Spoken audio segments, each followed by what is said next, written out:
Hello दोस्तों, आपको स्वागत करता हूं तरंग इलेक्ट्रॉनिक्स चैनल में।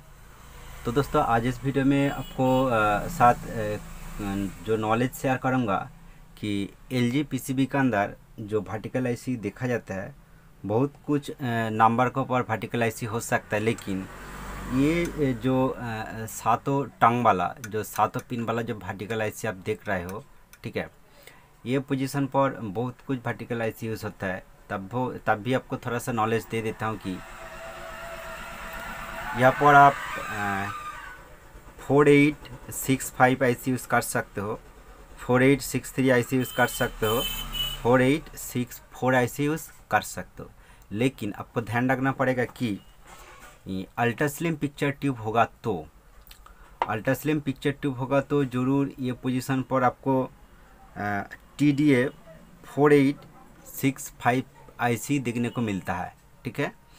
और कुछ कुछ आईसी का पीछे 4865J नंबर दिखा जाता है, और कुछ कुछ आईसी का पीछे जो लास्ट नंबर 4865AJ लिखा दिखा जाता है, ठीक है। तो दोस्तों, उसका बाद आपको जो बताऊंगा कि जो नॉर्मल पीसीबी होगा, ठीक है, नॉर्मल पीसीबी का अंदर आप TDA 4863 आईसी आसानी से यूज़ कर सकते हो। और अल्ट्रा स्लिम पीसीबी होगा तो अल्ट्रा स्लिम टेप का अंदर वो पीसीबी लगाएगा तो वो लास्ट नंबर आप जरूर 65 देख के ही लगाना पड़ेगा, ठीक है। और दोस्तों, ये पोजीशन पर जो आईसी, ये जो 65 लास्ट नंबर होता है, ये मार्केट पर डुप्लीकेट आईसी भी है और ओरिजिनल आईसी भी है, ठीक है। और ओरिजिनल आईसी का जो प्राइस होता है, मार्केट प्राइस बहुत हाई होता है, और जो डुप्लीकेट वाला जो आईसी मार्केट पर अधिक जो देखा जाता है, वो आईसी का प्राइस बहुत कम होता है, ठीक है। तो डुप्लीकेट आईसी यहाँ पर लगाएगा और अल्ट्रा स्लिम पीसी पर ये लगाएगा तो ये आईसी ओवरहीट होने का बजाय वो फॉल्ट हो जाता है दोस्तों। इसीलिए यहाँ पर ओरिजिनल आईसी लगाना पड़ेगा, ठीक है। लेकिन ये ओरिजिनल आईसी का प्राइस मार्केट में बहुत है, तो एक एक इलाका पर अलग रेट हो सकता है, इसलिए मैं रेट नहीं बताना चाहता हूँ। तो दोस्तों, ये आप ध्यान रखिए। और दोस्तों, एक्चुअली 45 आईसी का जो एम्पेयर होता है बहुत हाई होता है, और 4864 का जो आईसी, वो आईसी का भी एम्पेयर बहुत हाई होता है। तो इसीलिए ये ओरिजिनल आईसी मार्केट पर बहुत रेट पर मिलता है, तो इसलिए बहुत मैकेनिक कि ये आईसी पोजीशन पर 78041 और 45, ठीक है, 78041 और 45 आईसी लगा देता है।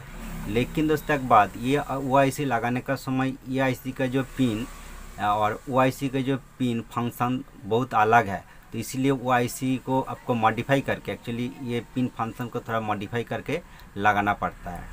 तो दोस्तों, मैं स्क्रीन पर पिक्चर दे देता हूँ, वो देख के आप लगा सकते हो, ठीक है। तो चलिए, ये आईसी का कुछ फॉल्ट, कुछ वोल्टेज, पिन वोल्टेज आपका साथ शेयर करूँगा, ठीक है। तो चलिए, इसका पहले मेरा हिसाब से एक थोड़ा सा ड्राइंग करके रखा है, तो आपको फर्स्ट ड्राइंग से समझने की मैं कोशिश करूँगा, और उसका बाद आपको प्रैक्टिकली वोल्टेज चेक करके दिखाऊंगा। दोस्तों देखिए, मैं एक नॉर्मल सा ड्राइंग किया, ये आईसी का जो वर्टिकल सेक्शन का जो ड्राइंग है, ठीक है, आप देख सकते हो। ये जो ड्राइंग आपको दिखाता हूँ, देखिए यहाँ पर आप तीनों आईसी यूज़ कर सकते हो, लेकिन आपको बात है कि अल्ट्रा स्लिम पीसीबी होगा तो आपको 4865 आईसी आपको यूज़ करना पड़ेगा, क्योंकि यह आईसी का एम्पेयर अधिक होता है और ये लॉन्ग लास्टिंग करता है। और अब मार्केट का डुप्लीकेट आईसी ये नंबर का ऊपर लगाएगा तो वो नहीं चलेगा, ये आपको ध्यान रखना पड़ेगा। वो एक दिन बाद, 2 दिन बाद भी वो फॉल्ट हो जाता है, ठीक है। वर्टिकल का हाइडलेस प्रॉब्लम और वर्टिकल का कुछ लाइनिंग आ जाता है, ठीक है, इस तरह प्रॉब्लम होता है। तो उसका सॉल्यूशन एक है कि आप ये जो हीटसिंग होता है वर्टिकल आईसी का, ये हीटसिंग को आपको बहुत मोटा लगाना पड़ेगा, ठीक है। ये एक बात है। मोटा लगाने का बाद ये जो आईसी का हीट होता है ये थोड़ा कम हो जाता है। और उसका बाद और एक ट्रिक है, आपको वीडियो में बताऊंगा, आप ये वीडियो स्किप मत कीजिए, शुरू से लास्ट तक देखिए। आप वो ट्रिक देख के आप कर सकते हो, तो आपका प्रॉब्लम सॉल्व हो जाएगा। दोस्तों देखिए, ये जो वर्टिकल आईसी है, वर्टिकल आईसी का 7 पिन होता है, आप देख सकते हो। तो दोस्तों अब ध्यान दीजिए, मैं मेरा हिसाब से एक ड्राइंग करके रखा है और इसका जो पिन फंक्शन और पिन वोल्टेज सब कुछ आपको प्रैक्टिकली करके दिखाऊंगा। और उसका पहले आपको जो बताना चाहता हूँ आप ध्यान रखेगा, तो ये आईसी सेक्शन का कुछ भी प्रॉब्लम आएगा आप आसानी से रिपेयर कर सकते हो, ठीक है। दोस्तों चलिए फर्स्ट ये आईसी को सप्लाई वोल्टेज के बारे में आपका साथ कुछ नॉलेज शेयर करता हूँ, ठीक है। देखिए ये आईसी पर जो सप्लाई आता है एक +14 वोल्ट और एक -14 वोल्ट, ठीक है। और वो दोनों सप्लाई आता है ईएसटी का दो अलग अलग पिन से। तो मान लो ये आईसी ईएसटी का दोनों सप्लाई पॉइंट है, ठीक है। यह से सप्लाई आउटपुट होता है, जो सप्लाई ये आईसी पर जाता है। और ये किस तरह जाता है आपको बताता हूँ। ईएसटी ऑन होने के बाद ईएसटी का वर्टिकल जो सप्लाई पिन दोनों पिन से जब वर्टिकल जिस टाइम आउटपुट होता है, ये पिन पर AC 22 वोल्ट का आसपास देने को मिलता है, ये दोनों पिन पर, ठीक है। तो आपको मीटर को AC वोल्ट रेंज पर रख के आपको चेक करना पड़ेगा कि यहाँ पर कितना वोल्ट है। तो ये दो पिन पर वोल्टेज ओके देखेगा तो EST से वोल्टेज, तो आपको और कौन कौन वोल्टेज चेक करना पड़ेगा ये आईसी के अंदर सब कुछ आपको स्टेप बाय स्टेप दिखाता हूँ। तो अब देखिए ये पोजीशन पर जो सप्लाई आउटपुट होता है, ये लाइन पर एक रेजिस्टेंस दिखा जाता है +14 वोल्ट लाइन के अंदर और -14 वोल्ट लाइन के अंदर, दोनों रेजिस्टेंस सेम वैल्यू होता है। ये आईसी शॉर्ट होने का बजाय ये रेजिस्टेंस अधिकतर ये कट जाता है, ये रेजिस्टेंस को आपको चेक करना पड़ेगा। और ये जो रेजिस्टेंस है ये भी कट जाता है। तो ये रेजिस्टेंस पोजीशन पर आप जंपर भी कर सकते हो, ठीक है।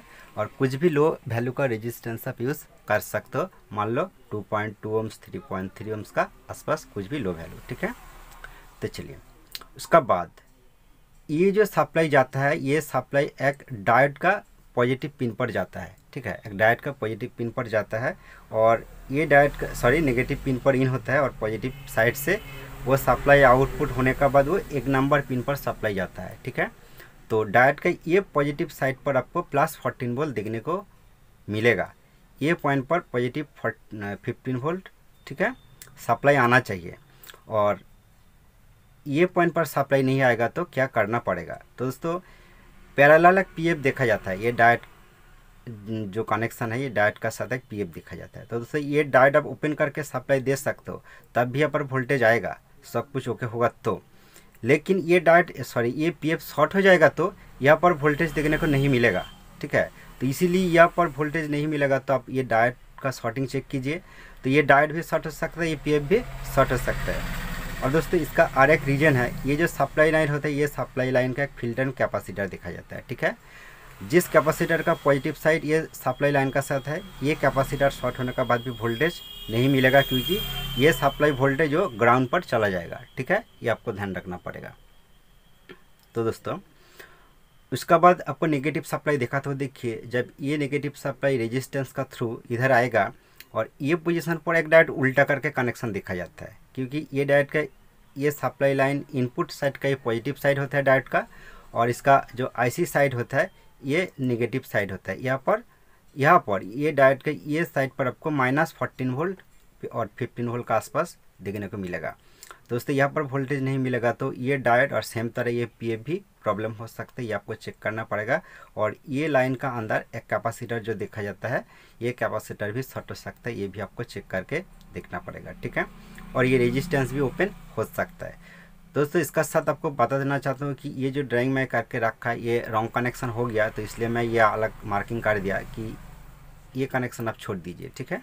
तो चलिए उसका बाद ये दोनों जो सप्लाई देखिए, ये नेगेटिव सप्लाई कौन पिन पर जाता है, ये आईसी का 4 नंबर पिन पर जाता है, ठीक है। ये आईसी का 4 नंबर पिन पर -15 वोल्ट के आसपास, और आईसी का 1 नंबर पिन पर +14 और 15 वोल्ट का आसपास, ठीक है। तो ये तो दोनों सप्लाई हो गया। और उसके बाद आपको जो दिखाना चाहता हूँ कि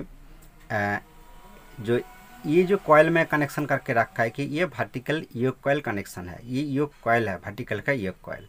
तो योक कॉयल पर जो कनेक्शन आईसी का कौन पिन से होता है आप देख सकते हैं, जो ड्राइंग में करके रखा है ये आईसी का 5 नंबर पिन से वर्टिकल योक पर ये सिग्नल जाता है, ठीक है। ये 5 नंबर पिन है, ठीक है। और ये जो कॉयल है ये कॉयल का साथ एक पैरेलल रेजिस्टेंस कनेक्शन है। ये पीसीबी लेके भी आपको दिखाऊंगा। और दोस्तों ये जो पॉइंट है ये कॉइल का अलग सा जो पॉइंट, ये पॉइंट से सिर्फ एक रेजिस्टेंस नेगेटिव के साथ कनेक्शन है, ठीक है। ये आपको ध्यान रखना पड़ेगा। ये पॉइंट डायरेक्ट नेगेटिव नहीं है, बीच में एक रेजिस्टेंस है, ठीक है। और ये जो पॉइंट है ये का कनेक्शन का जो पॉइंट है, ये पॉइंट से और एक रेजिस्टेंस है, ठीक है। अब ध्यान दीजिए। और ये रेजिस्टेंस पॉइंट का साथ आईसी का 6 नंबर पिन के साथ कनेक्शन है, ठीक है। तो इसका कनेक्शन क्यों है और इसका काम क्या है ये भी आपको बताऊंगा। और ये जो लाइन जाता है देखिए बीच में एक रेजिस्टेंस है, और ये जो लाइन सिग्नल लाइन ये प्रोसेसर आईसी का एक पिन का साथ कनेक्शन है। और TPL1 आईसी होगा तो वो आईसी का 14 नंबर पिन का साथ कनेक्शन है। तो इसी तरह ये आईसी का जो 7 नंबर पिन है, ये 7 नंबर पिन का साथ एक रेजिस्टेंस ग्राउंड पर है, और एक रेजिस्टेंस से एक्चुअली एक सिग्नल जो आता है TPL1 आईसी होगा तो वो आईसी का 15 नंबर पिन से ये रेजिस्टेंस का तो एक सिग्नल आता है। तो दोस्तों ये जो दोनों सिग्नल है, वर्टिकल का जो हाइट होता है, ये हाइट एडजस्ट करने के लिए सिग्नल काम करता है, ठीक है। और इसका वोल्टेज जो होता है, ये आईसी का पिन पर जो वोल्टेज देखने को मिलता है 1.7 वोल्ट दोनों पिन का, ठीक है। और रेजिस्टेंस का बाद ये 9 वोल्ट का आसपास, सॉरी 0.9 और 1 वोल्ट का आसपास ये हो जाता है ये दोनों पिन का। दोस्तों ये दोनों पिन जो है, ये दोनों पिन एक 6 नंबर पिन और एक 7 नंबर पिन, ठीक है। ये दोनों पिन का वोल्टेज 1 वोल्ट का आसपास ये हो जाता है। तो आपको प्रैक्टिकली सब कुछ चेक करके देखूँगा। और ये जो वोल्टेज नॉलेज आपको थोड़ा दे दिया, तो आप इस तरह चेक करेगा तो आपको सब कुछ डाउट क्लियर हो जाएगा। तो दोस्तों उसका बाद देखिए आपको बताया कि आपके पास ओरिजिनल 6845 आईसी नहीं है, अब मार्केट का लोकल आईसी लगाया और आईसी बहुत हीट होने लगता है और एक दिन दो दिन चलने का बाद वो शॉर्ट हो जाता है। तो उसका सॉल्यूशन कैसे करें? फर्स्ट आपको बात है कि ये हीट सिंक को आपको थोड़ा मोटा लगाए, ठीक है। और ये हीट सिंक का साथ आप अलग सा मोटा हीट सिंक यहाँ पर कनेक्ट कर सकते हो, ठीक है। और उसका साथ ये जो सप्लाई दोनों रेजिस्टेंस है, ये बहुत ही लो वैल्यू का रेजिस्टेंस होता है, ठीक है। अब ये दो रेजिस्टेंस को चेंज करके यहाँ पर आप 47 ओम्स, ठीक है, 47 ओम्स और 2 वाट का रेजिस्टेंस आप यूज़ कर दीजिए, तो ये आईसी ओवरहीट और नहीं होगा। ये आप ट्रिक करके देख सकते हो कि आपका जो प्रॉब्लम ये सॉल्व हो जाएगा, ठीक है। तो चलिए पीसीबी का जो वोल्टेज है, ये आईसी का जो वोल्टेज है आपको प्रैक्टिकली चेक करके दिखाता हूँ, ठीक है। तब भी आप देख सकते हो, मैं यहाँ पर लिख के रखा है। ये जो 1 नंबर पिन है, 1 नंबर पिन का जो वोल्टेज देखिए +14 वोल्ट, ठीक है। और 2 नंबर का जो पिन वोल्टेज -0.8 वोल्ट, ठीक है। और 3 नंबर पिन का जो वोल्टेज +14 वोल्ट, 4 नंबर पिन का जो वोल्टेज -14 वोल्ट, और 5 नंबर पिन का जो वोल्टेज 0.6 वोल्ट, और 6 और 7 नंबर पिन का वोल्ट 0.9 वोल्ट का आसपास, जो 1 वोल्ट का आसपास होता है, ठीक है। तो चलिए प्रैक्टिकली आपको वोल्टेज चेक करके दिखाता हूँ ये पीसीबी का। तो दोस्तों ये एलजी का चैसिस है, तो चलिए एलजी चैसिस का ही वोल्टेज आपको चेक करके देखो। चलिए ये पीसीबी का आपका चैसिस नंबर आपको एक बार दिखा देता हूँ। आप देख सकते हो ये पीसीबी का जो चैसिस नंबर है, देखिए CP79C, ठीक है। ये एलजी चैसिस का पीसीबी का चैसिस नंबर, ठीक है, CP79C। तो कुछ भी पीसीबी पर ये आईसी यूज हो सकता है, ठीक है। तो चलिए ये आईसी का जो 1 नंबर पिन, ये जो चारों टैंक साइट है इसका ऊपर वाला, ठीक है। और यहाँ पर वोल्टेज देखिए आपको दिखाता हूँ, आप मीटर पर फॉलो कीजिए। ये +14 वोल्ट, अब मीटर पर फॉलो कीजिए, ठीक है।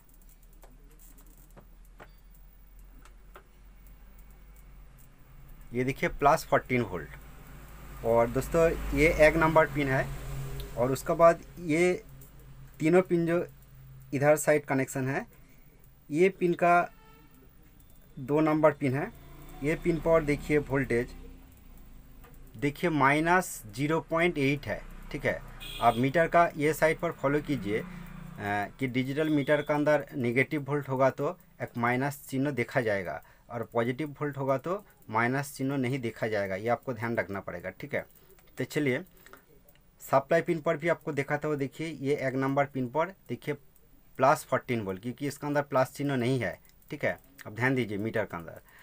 और ये 2 नंबर पिन पर वोल्टेज देखिए -0.8, एक्चुअली 8.7 वोल्ट है, ठीक है। तो इसका थोड़ा सा कम बेसी हो सकता है। और उसका बाद 2 नंबर हो गया 3 नंबर पिन, ठीक है। 3 नंबर पिन पर वोल्टेज, अब देखिए 3 नंबर पिन पर वोल्टेज प्लस 14 वोल्ट, ठीक है। और उसका बाद 4 नंबर पिन, ये 4 नंबर पिन पर वोल्टेज देखिए -13 वोल्ट। देखिए मीटर का अंदर एक माइनस सिंबल आ गया, तो -13 14 वोल्ट का आसपास, ठीक है। थोड़ा सा इधर उधर हो सकता है। और ये तो 1 2 3 4 हो गया। और उसके बाद 5 नंबर पिन, जो ये कॉइल का साथ कनेक्शन है, 5 नंबर पिन पर वोल्टेज देखिए 0.456 वोल्ट का आसपास, ठीक है, 0 वोल्ट है, ठीक है। और उसके बाद 6 नंबर पिन पर वोल्टेज, तो 5 नंबर हो गया। 6 नंबर पिन पर वोल्टेज आप देखिए, 6 नंबर पिन पर वोल्टेज देखिए 0.78 वोल्ट का आसपास, ठीक है। 0.78 वोल्ट का आसपास, ठीक है।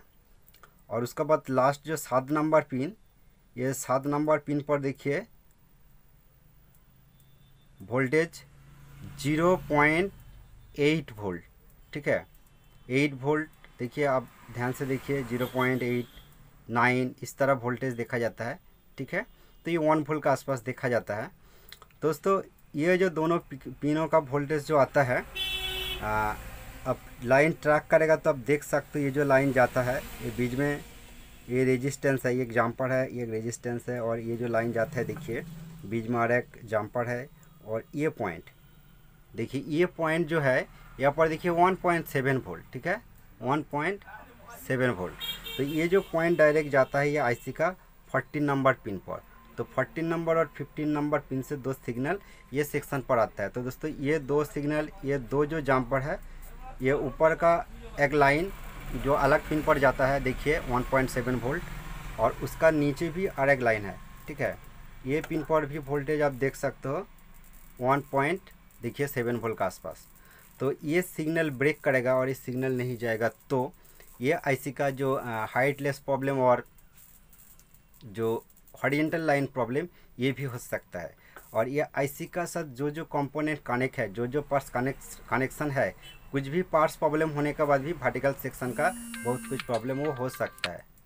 तो दोस्तों उम्मीद करते हो कि ये वीडियो में आपका कुछ नॉलेज मिला है। तो आपको कुछ नॉलेज मिला है तो आप ये वीडियो पर एक लाइक कर दीजिए। और ये चैनल पर अब नया है तो प्लीज़ ये चैनल को ज़रूर सब्सक्राइब करके रखिए। थैंक यू दोस्तों।